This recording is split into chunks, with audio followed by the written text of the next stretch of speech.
सच के साथ। नमस्कार, सिटी वाराणसी लाइव में आप सभी का स्वागत है। मैं हूं अमित मिश्रा। आइए अब तक की खास खबरों पर डालते हैं एक नजर। महाअष्टमी पर पूजी गई दुर्गा स्वरूपा कन्या नमामि गंगे की ओर से पूजन के बाद कन्याओं को कपड़े के थैले और तुलसी के पौधे दिए गए। सिक्किम के राज्यपाल लक्ष्मण आचार्य ने श्री काशी विश्वनाथ मंदिर सहित संकट मोचन बाबा के मंदिर में लगाई हाजिरी। नाइट मार्केट में अवैध अतिक्रमण और गंदगी देख भड़की जोनल अधिकारी। और नगर वधुओं ने धधकती चिताओं के बीच नृत्य कर बाबा महाश्मशान नाथ के सामने नारकी जीवन से मिले मुक्ति के लिए लगाई गुहार। और अब समाचार विस्तार से। चैत्र नवरात्र के 8वें दिन श्रद्धालुओं ने मां मंगला गौरी और मां महागौरी अन्नपूर्णा जी के दरबार में हाजिरी लगाई। चैत्र नवरात्र के 8वें दिन बुधवार को श्रद्धालुओं ने मां मंगला गौरी और मां महागौरी अन्नपूर्णा के दरबार में पूरी श्रद्धा के साथ हाजिरी लगाई। विधि विधान से दर्शन पूजन किया। महाअष्टमी पर मां दुर्गा के 9 गौरियों के 8वें स्वरूप मंगला गौरी और 9 दुर्गा स्वरूप महागौरी अन्नपूर्णा के दरबार में आधी रात के बाद से ही श्रद्धालु पहुंचने लगे थे। श्री काशी विश्वनाथ मंदिर परिक्षेत्र स्थित माता अन्नपूर्णा के मंदिर में पीठाधीश्वर महंत शंकरपुरी महाराज ने भोर में देवी के विग्रह को पंचामृत स्नान कराया। विग्रह को नूतन वस्त्र, आभूषण एवं अलंकार के साथ अड़हुल के 108 फूलों वाली माला अर्पित कर श्रृंगार किया। भोग लगाने के बाद उन्होंने वैदिक मंत्रोच्चार के बीच महाआरती की। इसके बाद मंदिर के पट भक्तों के लिए खोल दिए गए। भोर से दर्शनार्थियों कतार दर्शन के लिए लगी रही। श्रद्धालुओं ने दरबार में 11 से 108 बार तक परिक्रमा की। ऐसी मान्यता है कि सच्चे मन से महागौरी की पूजा की जाए तो सभी पाप नष्ट हो जाते हैं। इसी क्रम में 9 गौरी के पूजन के लिए श्रद्धालु पंचगंगा घाट के समीप स्थित मंगला गौरी के दरबार में हाजिरी लगाए। मंगलकारिणी मंगला गौरी के दरबार में दर्शन पूजन के लिए लोगों का तांता लगा रहा। भोर में मंदिर के महंत के सानिध्य में अर्चकों ने देवी के विग्रह को पंचामृत स्नान कराने के बाद नूतन वस्त्र, आभूषण एवं अलंकार धारण कराया। इसके बाद भोग अर्पित कर महाआरती की। काशी में मां मंगला गौरी को सुहाग की देवी के रूप में पूजा जाता है। ऐसे में सुहागिन महिलाओं ने देवी को नारियल और अड़हुल की माला के अतिरिक्त सुहाग की निशानियां भी समर्पित कर अखंड सौभाग्य का आशीर्वाद मांगा। ठीक है, आनंद बनो कटिबन के पहाड़ की चोटी माता मंगला गौरी का स्थान है, जहां भगवान सूर्य ने तपस्या किया है। उनका जो पसीना निकला वो किरणा नदी के नाम से विख्यात है। पंचगंगा तीर्थ नीचे घाट पर है। ऊपर आप पहाड़ की चोटी पर भगवान सूर्य द्वारा स्थापित माता मंगला गौरी का दर्शन आज के दिन चैत्र नवरात्र को यहाँ का 8वें दिन माता मंगला गौरी का दर्शन होता है। सौभाग्य और मंगल की प्रधान देवी हैं। अपने सौभाग्य की कामना और मंगल की कामना दोनों करने महिलाएं 9 दिन व्रत रहकर, आज के दिन व्रत रहकर लोग दर्शन करने आ रही हैं। सभी की मनोकामना करीब करीब माता की कृपा से पूर्ण होती है। नमामि गंगे के सदस्यों ने अष्टमी तिथि पर माता के 8वें स्वरूप महागौरी का पूजन करके स्वच्छता का संदेश दिया। प्रकृति का पोषण संवर्धन माँ की ही सेवा है का संदेश देते हुए अष्टमी तिथि पर देवी के 8वें स्वरूप माता महागौरी के पूजन के उपरांत नमामि गंगे ने 9 कन्याओं का पूजन कर उन्हें तुलसी के पौधे एवं कपड़े के झोले उपहार स्वरूप दिए। दुर्गा स्वरूपा कन्याओं ने प्रकृति संरक्षण के लिए सभी से सिंगल यूज प्लास्टिक का उपयोग न करने व पौधे लगाने की अपील की। कन्याओं के साथ ही भैरव के प्रतीक स्वरूप बटुकों का भी समादर हुआ। उन्हें हलवा, पूड़ी, सब्जी, चने की घुघरी और मिष्ठान का भोग लगाया गया। प्रकृति प्रेम का आवाहन कर रही कन्याओं की आरती उतारी गई। दुर्गा स्वरूपा कन्याओं ने संदेश दिया कि पर्यावरण की रक्षा जीवन की सुरक्षा है। नमामि गंगे काशी क्षेत्र के संयोजक राजेश शुक्ला ने कहा कि नवरात्र में माता दुर्गा स्वच्छता का भी संदेश देती हैं। सिंगल यूज प्लास्टिक हमारी माता की तरह हितकारिणी नदियों के लिए जहरीली साबित हो रही है। प्रकृति एवं पर्यावरण के प्रदूषित होने के चलते जलवायु में लगातार परिवर्तन हो रहा है। नमामि गंगे ने कन्याओं के माध्यम से पर्यावरण संरक्षण का आग्रह किया। इस अवसर पर नमामि गंगे काशी क्षेत्र के संयोजक राजेश शुक्ला, पूनम शुक्ला, सूर्यांशु, लविका कपूरिया, कुसुम शुक्ला, शिवानी सारस्वत, शुभ शर्मा सहित दुर्गा स्वरूपा 9 कन्याएं उपस्थित थी। माँ दुर्गा हमको स्वच्छता का आह्वान करती हैं और पर्यावरण में संतुलन स्थापित करने की सीख देती हैं। हमने आज नमामि गंगे की ओर से 9 कन्याओं में कपड़े के झोले और उनको तुलसी के पौधों का वितरण करके 9 कन्याओं की ओर से आपसे निवेदन किया है कि हमें अपने पर्यावरण का, प्रकृति का संरक्षण करना चाहिए। हमें पौधे लगाकर उनका संरक्षण करना चाहिए। सिंगल यूज प्लास्टिक न उपयोग करने का संदेश देते हुए इन कन्याओं ने यह आह्वान किया। गोपी राधा बालिका इंटर कॉलेज में 108 कन्याओं का विधि विधान से पूजन किया गया। नवरात्र में कन्या पूजन का विधान है, इससे विशेष पुण्य मिलता है। इसी मंशा से रविंद्रपुर स्थित गोपी राधा बालिका इंटर कॉलेज में कन्या पूजन किया गया। 108 कन्याओं को तिलक लगाकर माला पहनाकर विधि विधान से पूजा की गई। इसके बाद उनमें प्रसाद का वितरण किया गया। कॉलेज के प्रबंधक डॉक्टर मनोज कुमार शाह ने बताया कि आज का दिन बहुत ही शुभ है, मां मंगला गौरी को समर्पित है, इसलिए विद्यालय में कन्या पूजन का आयोजन किया गया। 108 कन्याओं की पूजा के साथ उन्हें प्रसाद आदि अर्पण किया गया। विद्यालय में बहुत उत्साह का माहौल है। इस पुनीत कार्य में पूरा विद्यालय परिवार लगा हुआ है। जितना शुभ दिन है, अष्टमी है, मंगला गौरी माँ मंगला गौरी का दिन है। इसमें हम लोगों ने यहाँ पे कन्या पूजन का आयोजन किया है और 108 कन्याओं के पूजा के साथ उनको तमाम सामग्रियाँ जो माँ को अर्पण की जाती है उनको अर्पण की जा रही है। बहुत ही उत्साह का माहौल है।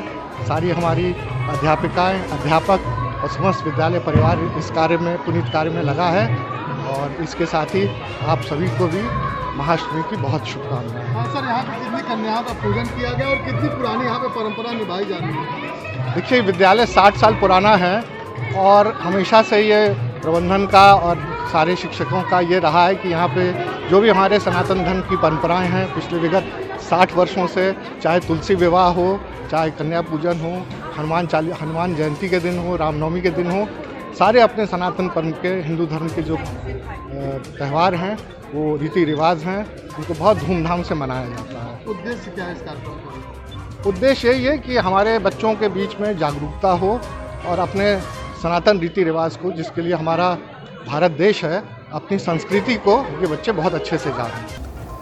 जोनल अधिकारी प्रतिमा सिंह ने नाइट मार्केट का औचक निरीक्षण कर मार्केट में फैली गंदगी और अतिक्रमण को देखकर नाराजगी जताते हुए दुकानदारों को हिदायत दी। कैंट रेलवे स्टेशन के बाहर बने नाइट मार्केट में बुधवार को उस समय हड़कंप मच गया जब जोनल अधिकारी प्रतिमा सिंह जा धमकी। नाइट मार्केट में फैली गंदगी और अतिक्रमण को देख उनका पारा चढ़ गया। प्रतिमा सिंह ने नगर निगम के कर्मचारियों से अतिक्रमण करने वालों पर कार्रवाई करने का निर्देश दिया। नाइट मार्केट में फैले गंदगी को लेकर जोनल अधिकारी ने स्मार्ट सिटी के अधिकारियों को अवगत करवाया। साथ ही साथ नाइट मार्केट में आवंटित दुकानदारों को हिदायत दिया कि अगली बार गंदगी पाए जाने पर उन पर जुर्माने की कार्रवाई की जाएगी। वहीं जोनल अधिकारी के पहुंचने पर स्टेशन के बाहर सड़क पर अतिक्रमण कर दुकान लगाने वाले भागते दिखे। वाराणसी वरोड़ा जोन की जोनल अधिकारी प्रतिमा सिंह ने बताया कि रूटीन चेकिंग के तहत वह नाइट मार्केट पहुंची। नाइट मार्केट में आवंटित दुकान लगाने वाले दुकानदारों के द्वारा गंदगी किया गया था, जिन्हें हिदायत दी गई। इसके साथ स्मार्ट सिटी के अधिकारियों को नाइट बाजार की स्वच्छता और सुरक्षा को लेकर सूचित किया गया, क्योंकि नाइट बाजार की स्वच्छता और सुरक्षा की जिम्मेदारी स्मार्ट सिटी को दी गई है। वहीं उन्होंने बताया कि मौके पर कई अवैध दुकानदार नाइट बाजार में दिखे, जिनसे उनके आवंटन के दस्तावेज मांगे गए तो वह भी नहीं दिखा पाए। ऐसे अवैध दुकानदारों को चिन्हित किया गया है और पूरा डाटा स्मार्ट सिटी को सौंपा जाएगा। वहीं उन्होंने कहा कि नाइट बाजार के सामने अवैध अतिक्रमणकारियों पर भी जुर्माने की कार्रवाई की गई है। कार्रवाई के बाद भी अब यदि वह नहीं मानते तो अब उन पर पुलिस प्रशासन के द्वारा कार्रवाई करवाया जाएगा। कैंट रेलवे स्टेशन के आसपास के क्षेत्रों में जो भी अवैध अतिक्रमण था उसी को हटाने का अभियान चला है। निरंतर समय समय पर जन सहयोग के अभियान चलता है। कितनी गंदगी दिखाई नाइट मार्केट जो है, आज एक खास अभियान से चला है। नाइट मार्केट के क्षेत्र में गंदगी है, काफ़ी देखी गई। श्रेया एंटरप्राइजेज को अवगत भी करा दिया गया है कि इसको साफ कर ले और इस संदर्भ में स्मार्ट सिटी को भी अवगत करा दिया गया है कि ये नाइट मार्केट जो अलॉटेड है इसकी साफ सफाई और सिक्योरिटी की जिम्मेदारी श्रेया एंटरप्राइजेज की। कितनी दुकानें यहाँ अलॉट है, कितनी नाजायज पाई गई? अलॉटेड दुकानों की संख्या का अभी पता नहीं है। कुछ दुकानें और ठेले ऐसे पाए गए जो अवैध हैं, उसके बारे में भी बता दिया गया है, रिपोर्ट मिल जाएगी। कांग्रेस के प्रवक्ता प्रोफेसर गौरव वल्लभ ने अपने काशी आगमन के दौरान प्रेस वार्ता कर प्रधानमंत्री नरेंद्र मोदी और उद्योगपति अडानी पर जमकर निशाना साधा। कांग्रेस पार्टी के प्रवक्ता प्रोफेसर गौरव वल्लभ अपने काशी आगमन के दौरान प्रधानमंत्री नरेंद्र मोदी और उद्योगपति अडानी पर जमकर बरसे। काशी में कैंटोनमेंट स्थित एक होटल में आयोजित प्रेस वार्ता को संबोधित करते हुए उन्होंने दर्जनों सवाल खड़े किए और कहा कि पूरा विपक्ष पूछ रहा है कि मोदी और अडानी का रिश्ता क्या कहलाता है, तो बताने से मोदी क्यों भाग रहे हैं। अडानी मामले की जेपीसी से जांच कराने की मांग हो रही है तो उन्हें परेशानी क्यों हो रही है। प्रधानमंत्री मोदी संसद में कांग्रेस के पूर्व अध्यक्ष राहुल गांधी के सवालों का जवाब देने के बजाय लोगों का ध्यान भटकाने की कोशिशें क्यों कर रहे हैं। जनता की अदालत में यह सवाल लेकर हम आए हैं और इसका जवाब मोदी जी को देना पड़ेगा। सच्चाई से कब तक भागते फिरेंगे, एक न एक दिन तो सच का सामना करना ही पड़ेगा। प्रोफेसर गौरव वल्लभ ने कहा कि प्रधानमंत्री अपने परम मित्र अडानी को बचाने के लिए लोकतंत्र का गला घोंट रहे हैं। अडानी की कंपनियों से विदेश की सेल कंपनियों से 20,000 करोड़ रुपए कैसे आए, उसका मालिक कौन है? विदेशों में अडानी को कॉन्ट्रैक्ट दिलाने में आपकी क्या भूमिका रही है? ऐसे सवालों का जवाब देने के बजाय कांग्रेस नेता राहुल गांधी को निशाना बनाया गया है। उन्होंने कहा कि आज सवाल यह नहीं है कि राहुल गांधी बंगला खाली करेंगे या नहीं, सवाल यह नहीं है कि कानूनी प्रक्रिया क्या होगी, सवाल लोकतंत्र, सरकारी संस्थाओं को निजी हाथों में कौड़ी के भाव बेचने से रोकना, बेरोजगारी और महंगाई को कम करने का है। भारतीय राष्ट्रीय कांग्रेस लोकतंत्र को बचाने के लिए सब कुछ करेगी। अडानी को शेल कंपनियों के थ्रू मिला, उसका असली मालिक कौन है? संसद में अडानी की कंपनियों की जेपीसी जांच से मोदी सरकार क्यों भाग रही है? क्यों मोदी जी संसद में अडानी का नाम लेने से डरते हैं, जबकि बाहर विदेशों में तो एक ही जहाज में घूमते रहते हैं और यहाँ संसद में नाम तक लेने से डरते हैं? क्यों? जब मोदी जी ऑस्ट्रेलिया गए तो ऑस्ट्रेलिया में अडानी भी उनके साथ थे और $1 बिलियन का लोन स्वीकृत कर दिया गया। क्यों सिलोन इलेक्ट्रिसिटी बोर्ड, जो श्रीलंका का बिजली बोर्ड है, उसके ऊपर उसके चेयरमैन ने कहा कि मेरे पे मोदी सरकार का दबाव था कि मैं बिजली का ठेका अडानी को दे दूं? क्यों बांग्लादेश में जब प्रधानमंत्री जाते हैं तो पावर, वहां से जो पावर, हिंदुस्तान से पावर परचेज का जो काम था वो झारखंड में जो पावर जनरेशन की जो यूनिट है वो अडानी के हवाले कर दी जाती है? ये संयोग नहीं है, ये सीधे साधे प्रयोग है और इनकी जांच होनी चाहिए, जेपीसी जांच होनी चाहिए ताकि दूध का दूध, पानी का पानी सामने आए। यही सवाल राहुल जी ने पूछे और इन सवालों ने मोदी जी को असहज कर दिया, इसलिए उन्होंने सारे हथकंडे अपना लीजिए, हम तो घर भी खाली कर देंगे, पर देश के लोगों के दिलों के घर जो सवाल घर कर चुके हैं वो कभी खाली नहीं होंगे जब तक इन सवालों का जवाब देश के युवाओं को, देश के मध्यम आय वर्गीय परिवारों को, निम्न आय वर्गीय परिवारों को नहीं मिलेगा। यहाँ पर वक्त चला छोटे से ब्रेक का, बने रहिए सिटी वाराणसी लाइव के साथ। वाराणसी लाइव, सच के साथ। Facilities of Navneeta Kuvar Public School: quality education, well qualified faculty, dance, vocal, instrumental music, robotics, art and crafts, skating, karate classes, indoor and outdoor activities, use playground for kindergarten and various types of games, math, physics, biology, chemistry lab and smart library, well maintained computer lab and classes, highly secure and GPS track conveyance facilities, educational based activities using technique tools and interesting methods for students. Navneeta Kuvar Public Schools, Swahid near BHU Hyderabad Gate, Varanasi. Mobile number 7311128462. Navneeta Kunwar public school international Hindu school है। Science, math एवं computer lab, सुसज्जित library, वाहन की उत्तम व्यवस्था, विभिन्न खेलों की शिक्षा, बच्चों के शारीरिक एवं मानसिक विकास हेतु योगा का प्रशिक्षण सुविधा। इतना ही नहीं, आपके छोटे बच्चों के लिए एक ऐसी जगह जहां हम देते हैं शिक्षा के साथ साथ मौज मस्ती भरा वातावरण। International Hindu school, Nagwa, Lanka, Varanasi. Swami Harsevanand public school वातानुकूलित छात्र छात्राओं हेतु छात्रावास की सुविधा, हरितिमा युक्त खेल का मैदान, indoor game, outdoor game, NCC, ABC certificate तथा कैरियर काउंसलिंग की सुविधा, विज्ञान, कला तथा कॉमर्स के साथ वैकल्पिक विषयों की एक लंबी श्रृंखला, कम फीस में उत्कृष्टम अध्ययन की व्यवस्था, शहर की सभी भागों क्षेत्र में बस की सुविधा, विज्ञान, कंप्यूटर तथा सभी आधुनिकतम प्रयोगशाला है, ऑडियो वीडियो क्लासेस की सुविधा। Swami Harsevanand public school and hostel शिक्षण समूह शाखाएं Harwa Ghat, Ramna, Varanasi. Phone number 9554995413। Jagatganj, Varanasi. Phone number 7408457111। Banpurwa, Ramna, Varanasi. Phone number 9554955412। Railway station road, Durg, Sonbhadra. Phone number 7081109710। Marsada, Ghorawal, Sonbhadra. Phone number 955496319495 एवं स्वामी हरसेवानंद महाविद्यालय Churk, Sonbhadra. Phone number 7081109711। Swami Harsevanand public school पाठशाला ही नहीं, संस्कार शाला भी है। बाल विद्यालय माध्यमिक स्कूल मां गंगा के तट पर स्थित एक उत्कृष्ट स्कूल, LKG से क्लास 12 तक, affiliated to CBSE New Delhi, state of the art computer lab, बच्चों के खेलने कूदने की उचित व्यवस्था, smart classes for better understanding, बच्चों को खेलने एवं कल्चरल एक्टिविटीज के लिए एक विशाल ग्राउंड एवं स्टेज, फिजिक्स का प्रैक्टिकल, उत्कृष्ट केमिस्ट्री लैब, संगीत की कक्षाएं, खेल कूद की व्यवस्था जैसे बास्केटबॉल इत्यादि, योग्य शिक्षकों एवं शिक्षिकाओं द्वारा पठन पाठन की व्यवस्था, उत्कृष्ट ट्रांसपोर्ट की उचित व्यवस्था। आज ही प्रवेश हेतु संपर्क करें बाल विद्यालय माध्यमिक स्कूल, प्रहलाद घाट, वाराणसी। मोबाइल 8009181568 एवं डुमरी पड़ाव, वाराणसी। मोबाइल 8009181549। कोरोना वायरस ने देश में एक बार फिर से रफ्तार पकड़ ली है। ऐसे में जरूरी है कि सभी लोग पूरी एहतियात बरतें। घर से बाहर निकलते समय मास्क का सदैव प्रयोग करें। समय समय पर हाथों को सैनिटाइजर से सैनिटाइज करें। ज्यादा भीड़ भाड़ वाली जगहों में जाने से बचें। 2 गज की दूरी का पालन करें। स्वस्थ रहें, सुरक्षित रहें। जनहित में जारी वाराणसी लाइव। वाराणसी लाइव, सच के साथ। ब्रेक के बाद आपका स्वागत है।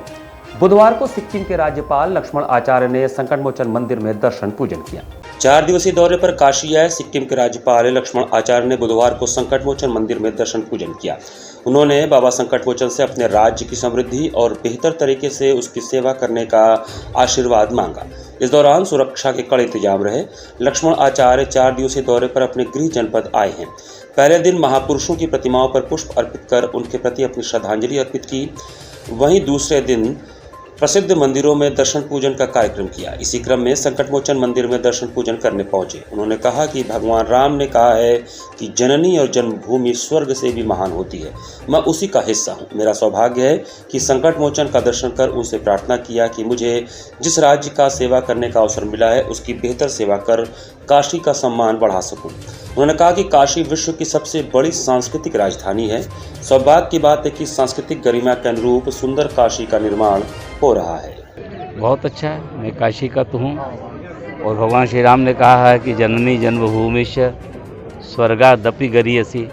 जननी और जन्मभूमि तो स्वर्ग से भी महान होती है, तो मैं तो उसी का हिस्सा हूँ।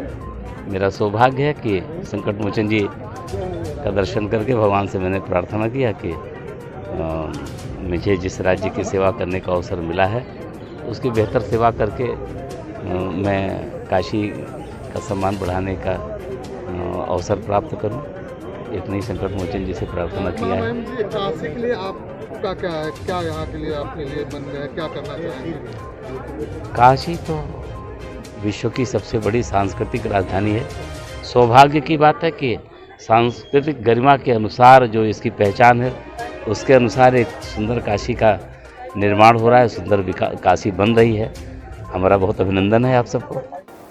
4 अप्रैल को ज्योतिष पीठाधीश्वर जगतगुरु शंकराचार्य स्वामी अविमुक्तेश्वरानंद सरस्वती का 21वां संन्यास दिवस वृहद रूप से मनाया जाएगा। परमाराध्य परम धर्माधीश उत्तरांगनाय ज्योतिष पीठाधीश्वर जगतगुरु शंकराचार्य स्वामी श्री अविमुक्तेश्वरानंद सरस्वती 1008 का 21वां संन्यास दिवस काशी में 4 अप्रैल को वृहद रूप से मनाया जाएगा। ज्योतिष पीठाधीश्वर के रूप में प्रथम संन्यास दिवस होने के अवसर पर इस दिवस को उत्सव के रूप में मनाने का निर्णय किया गया है। यह जानकारी आयोजन समिति के सदस्यों ने बुधवार को केदारघाट स्थित श्री विद्या मठ में पत्रकारों से बातचीत में दिया।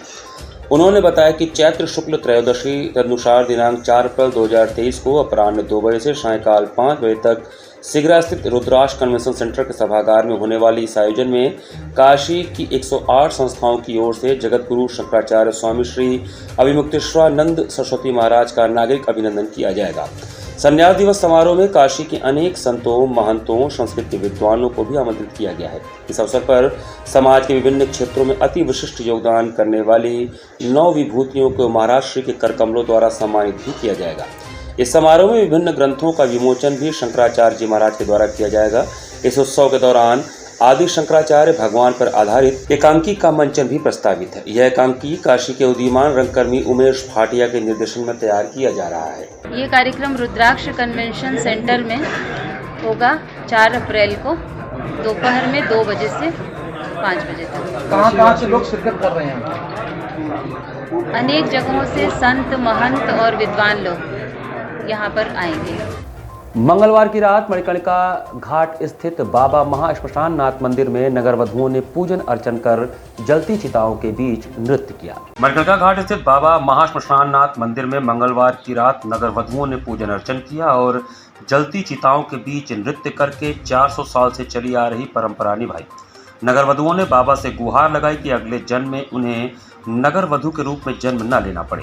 चैत्र नवरात्र की सप्तमी तिथि पर मंगलवार देर शाम मोक्ष तीर्थ मणिकर्णिका घाट स्थित बाबा महाश्मशान नाथ दरबार के सामने नगर वधुओं ने सदियों पुरानी परंपरा निभाई। धधकती चिताओं के बीच नगर वधुओं ने महफिल सजाकर बाबा महाश्मशान नाथ के सम्मान में पांवों में घुंघरू बांधकर नृत्य किया।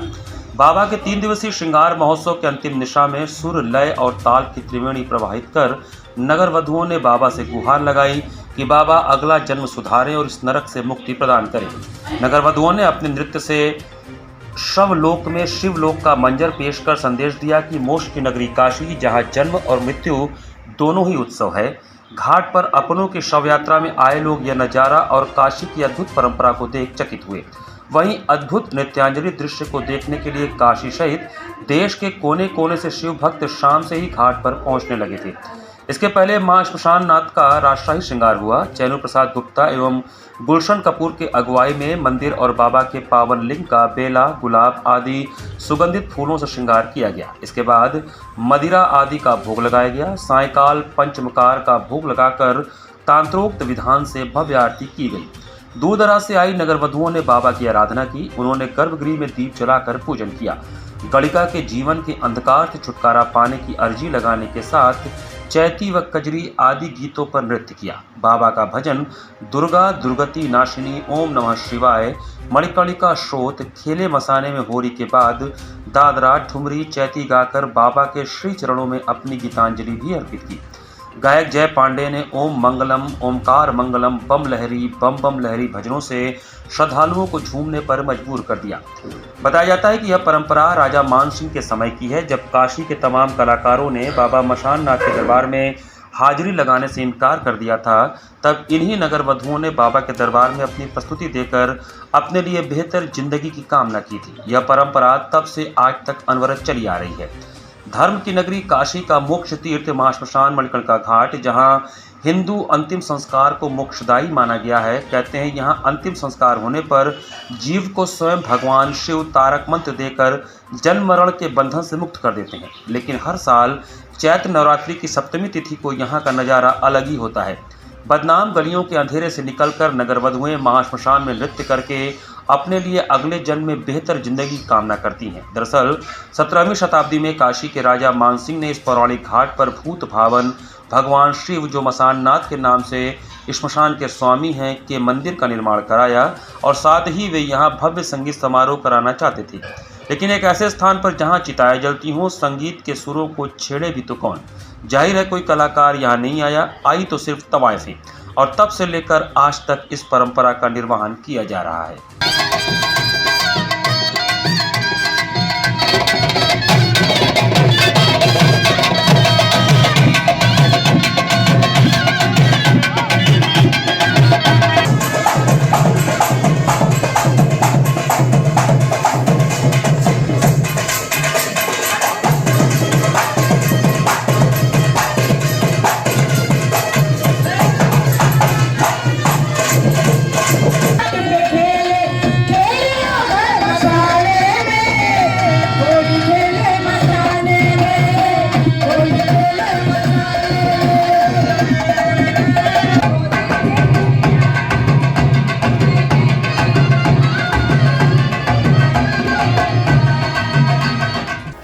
आरएसएस के अखिल भारतीय सह प्रचार प्रमुख नरेंद्र ठाकुर ने विश्व संवाद केंद्र काशी न्यास द्वारा प्रकाशित विशिष्ट स्मारिका तीर्थ रूप काशी का लोकार्पण किया।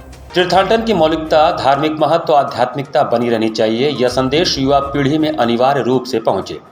भारत की जो आध्यात्मिकता और जीवन शैली है उस कारण दुनिया हमारी ओर आशान्वित होकर देखती है। क्या भारत का समाज इसके लिए तैयार है कि वह दुनिया को आध्यात्मिक मार्गदर्शन दे सके? यह विचार राष्ट्रीय स्वयंसेवक संघ के अखिल भारतीय सह प्रचार प्रमुख नरेंद्र ठाकुर ने व्यक्त किए। वे विश्व संवाद केंद्र काशी न्यास द्वारा प्रकाशित विशिष्ट स्मारिका तीर्थ रूप काशी के लोकार्पण कार्यक्रम को संबोधित कर रहे थे। मंगलवार को लंका स्थित विश्व संवाद केंद्र काशी कार्यालय पर लोकार्पण कार्यक्रम को संबोधित करते हुए उन्होंने आगे कहा कि काशी ज्ञान एवं समरसता की भूमि है। भारत में जन्मे सभी मत पंथों का स्थान काशी में है। यहाँ तीर्थ क्षेत्रों में संपूर्ण समाज बिना भेदभाव के प्रवेश कर सकता है। तीर्थ रूप काशी स्मारिका में समरसता का यही भाव निहित है। स्वाधीनता के अमृत महोत्सव आयोजन में यह तथ्य सामने आया कि भारत के स्वतंत्रता आंदोलन को 75 वर्ष बाद भी हम नहीं जान पाए थे। वास्तव में यह आंदोलन स्वधर्म, स्वदेशी और स्वराज हेतु था। विशिष्ट अतिथि श्री काशी विश्वनाथ मंदिर न्यास के अध्यक्ष प्रोफेसर नागेंद्र पांडे ने कहा कि काशी साहित्यिक दीप्त चेतना का प्रत्यक्ष स्थान है। तीर्थ का एक अभिप्राय जल से भी है। काशी के सभी कुंड और तालाब तीर्थ रूप हैं। तीर्थों पर हो रहे अतिक्रमण को रोकना समाज के सभी बुद्धिजीवियों का कार्य है। विशिष्ट स्मारिका के अतिथि संपादक रामाशीष सिंह ने कहा कि काशी के शिव राम नाम को जपते हुए गलियों में विचरते रहे हैं। इसी काशी में आद्य शंकराचार्य ने महामाया से ज्ञान प्राप्त किया। विश्व का सर्वाधिक प्राचीन काव्य रामायण है। रामायण का उद्घाटन काशी में ही हुआ था। काशी में ही तुलसीदास ने रामलीला की परंपरा प्रारंभ की। प्रधान संपादक प्रोफेसर ओम प्रकाश सिंह ने स्मारिका परिचय कराते हुए बताया कि स्मारिका में हिंदू, जैन, बौद्ध, सिख समेत सभी मत पंथों के विषय सम्मिलित है। मंदिरों की नगरी काशी के अधिकतम मंदिरों का इतिहास देने का प्रयास किया गया है। कार्यक्रम में पूर्वी उत्तर प्रदेश क्षेत्र प्रचार प्रमुख नरेंद्र सिंह, सह प्रांत कार्यवाहक काशी प्रांत डॉक्टर राकेश तिवारी, प्रांत संपर्क प्रमुख दीनदयाल, प्रांत प्रचार प्रमुख डॉक्टर मुरार, पद्मश्री प्रोफेसर कमलाकर त्रिपाठी, विश्व संवाद केंद्र काशी प्रमुख राघवेंद्र, भाग प्रचार प्रमुख रवि समेत विश्व संवाद केंद्र काशी न्यास के सभी सदस्य उपस्थित थे। धन्यवाद ज्ञापन प्रांत अभिलेखाकार प्रमुख सत्य प्रकाश एवं संचालन न्यास के सचिव प्रदीप कुमार ने किया। जागरण पत्रिका है ये चेतना प्रवाह, इसका तीर्थ रूप काशी विशेषांक के रूप में इसको प्रकाशित किया गया है और लोगों में एक सांस्कृतिक चेतना का और भी जागरण हो, अपना जो गौरवशाली अतीत है इसका बोध हो, तीर्थों के बारे में उनको सम्यक जानकारी प्राप्त हो और वो प्रामाणिक जानकारी उनको मिले। कई बार लोगों को अध्ययन में और संकलन में भी ऐसी चीज़ें दुर्लभ हो जाती हैं। एक स्थान पर और युगों युगों से काशी पूरे विश्व को नेतृत्व प्रदान करता आई है ये नगरी, चेतना, ज्ञान, अध्यात्म के क्षेत्र में। तो उसको एक प्रामाणिक जानकारी काशी के गौरवशाली अतीत के बारे में सबको हो सके, इसलिए एक छोटा सा प्रयास है। श्री काशी विश्वनाथ धाम में रामनवमी के पावन अवसर पर काशी विश्वनाथ मंदिर न्यास द्वारा अखंड पाठ का आयोजन किया गया। श्री काशी विश्वनाथ मंदिर न्यास द्वारा प्रथम बार देवों को देव महादेव के आराध्य श्री राम जी की आराधना हेतु बाबा विश्वनाथ धाम में रामनवमी के पावन अवसर पर अखंड पाठ सहित भक्ति गीतों का भव्य आयोजन किया गया। कार्यक्रम को सफल बनाने के लिए इस पावन अवसर पर आयुक्त वाराणसी मंडल कौशल राज शर्मा, प्रोफेसर नागेश्वर पांडे, अध्यक्ष श्री काशी विश्वनाथ मंदिर न्यास वाराणसी, विधायक नीलकंठ तिवारी सहित अनेकों गणमान्य लोग उपस्थित थे। अखंड पाठ 29 अप्रैल को पूर्वाह्न 10 बजे से प्रारंभ हुआ, जो कि 30 अप्रैल को पूर्वाह्न 10 बजे तक चलेगा।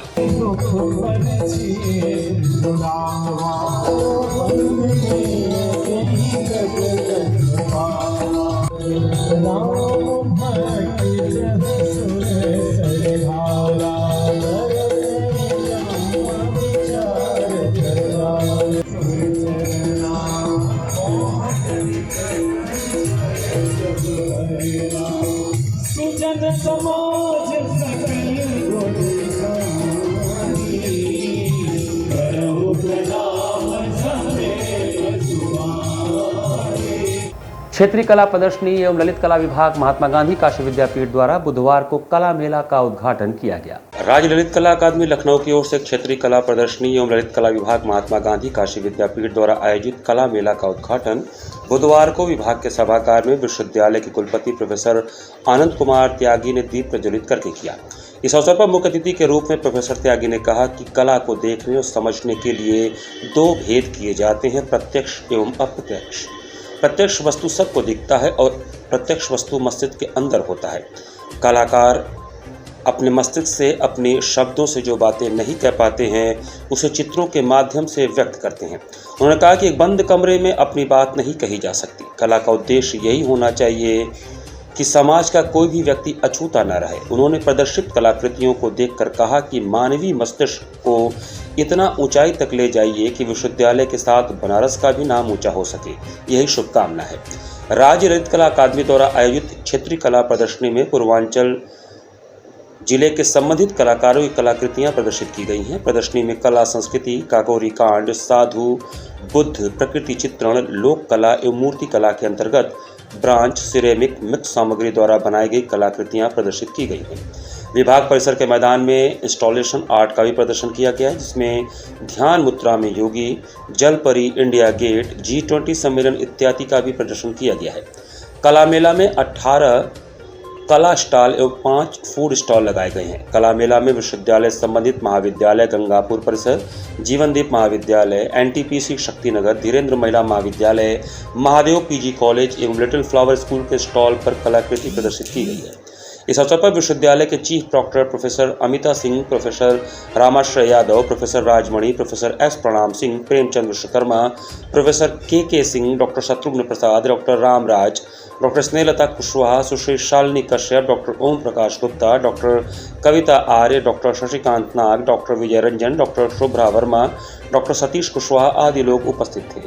हमारी कला प्रदर्शनी शुरू हुई है, अभी 2-3 दिन का ये कार्यक्रम चलेगा। इसमें सभी तरह की कलाकृतियाँ हैं, पेंटिंग्स हैं, सभी तरह की पेंटिंग्स भी हैं, कुछ मूर्तियाँ भी हैं और उसके साथ ही साथ हमारा जो दूसरे परफॉर्मिंग आर्ट्स हैं उनके भी कुछ इवेंट्स हैं जो इवनिंग में होते हैं। तो जो हमारे इस क्षेत्र के जितने भी कलाकार हैं, वो पेंटिंग के हों, वो मूर्ति कला के हों, शिल्प के हों, वो नाट्य शास्त्र के हों या गायन वगैरह के हों, उन सभी को एक प्लेटफॉर्म दिया गया है। यहाँ पे बच्चे अपना आके सारी चीज़ें प्रदर्शित करेंगे, साथ ही साथ उन्हें प्रॉपर प्रेरणा मिले उसके लिए कुछ हमने इनवाइटेड कलाकारों को भी बुलाया है ताकि उनसे वो कुछ प्रेरणा ले सकें और आगे और अच्छा क्रिएशन करें। इसके साथ ही साथ ये भी यहाँ पे कोशिश की गई है कि एक किस्म की प्रतियोगिता भी रखवाई जाएगी।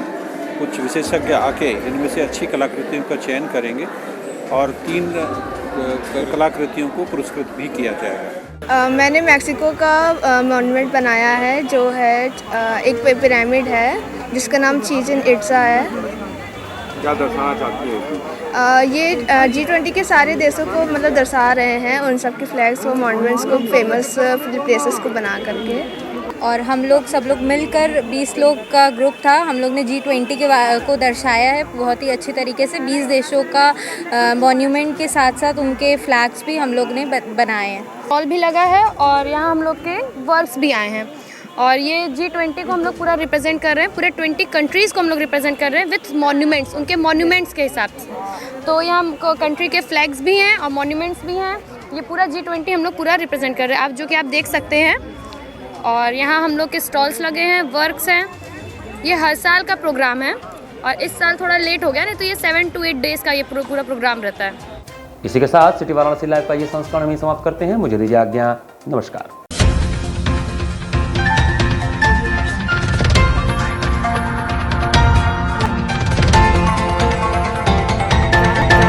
लाइव सच के साथ।